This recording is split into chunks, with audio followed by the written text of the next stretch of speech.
Hello, and welcome to American Outdoors. In this episode, we are going to explore the unique history of a small Tennessee town founded over 140 years ago, called Old Rugby.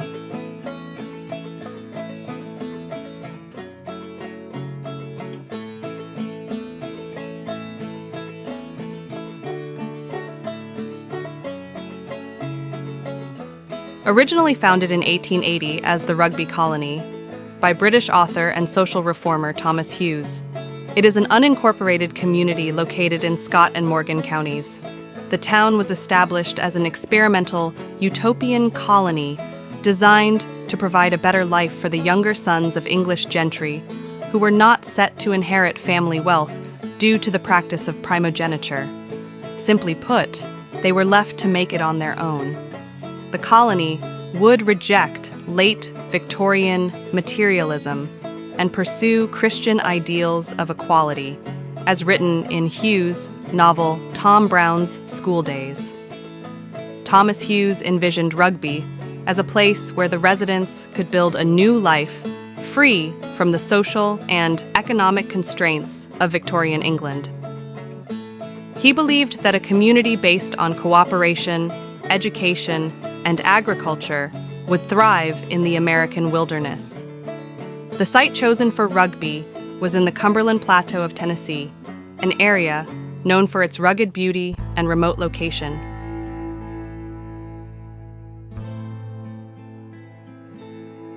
In its early development, the town was designed with English architectural influences, featuring a central village green and included amenities such as a library,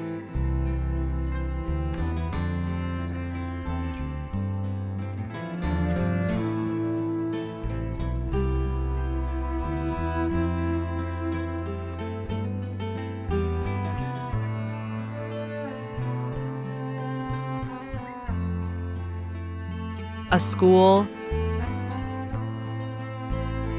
a church, and several boarding houses. The Rugby colony had high hopes and attracted a mix of about 300 English and American settlers, many of whom were well-educated and shared Hughes's ideals. However, despite its promising potential, Rugby faced numerous challenges almost immediately. There were lawsuits and disagreements over land and deeds. The soil was poor, and the residents struggled with the hard work and the manual labor required to grow enough food, not just to thrive, but to survive. The land was difficult to farm, and the settlers lacked the agricultural experience needed to make the community self-sustaining. Additionally, the town suffered from poor health conditions, with outbreaks of typhoid in 1881 and other illnesses that continued to take a toll on the population. By 1888, most of the original settlers were either dead or had abandoned their homes and moved on. A small remnant remained, and the community continued to exist into the 20th century. The weak American economy of the 1890s, combined with the failure of the Rugby Railroad to connect the town to larger markets, further hindered its development. By the early 20th century, many residents had left Rugby, and the town fell further into decline. In the mid-20th century, efforts began to maintain Rugby as a historic site.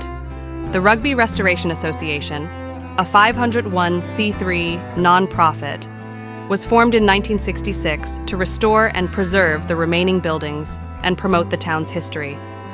Today, Rugby is a tourist destination known for its well-preserved Victorian architecture and as a reminder of the utopian experiments that were popular in the 19th century. Visitors can explore numerous historic buildings, of which we will illustrate several. The Thomas Hughes Public Library, built in 1882, is the most unchanged of all the buildings in Rugby. The library's 7,000 volumes were collected primarily by Boston bookseller Estes and Loria and donated to Rugby's Library and Reading Room Society with the stipulation they named the new library for Hughes. The library still contains most of its original collection, the oldest volume of which dates to 1687.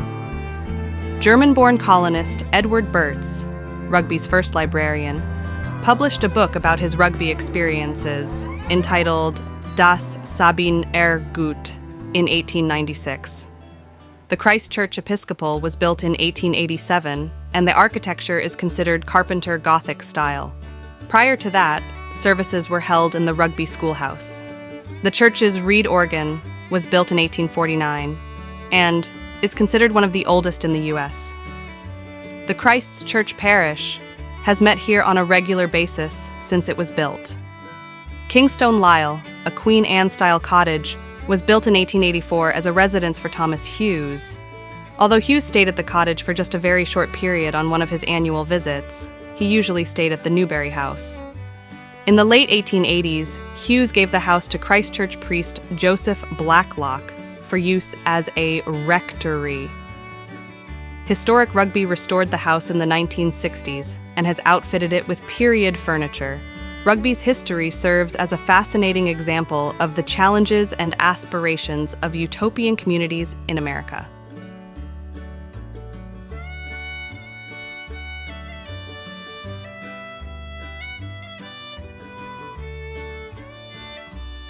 Another point of interest located at the edge of town is the R.M. Brooks General Store.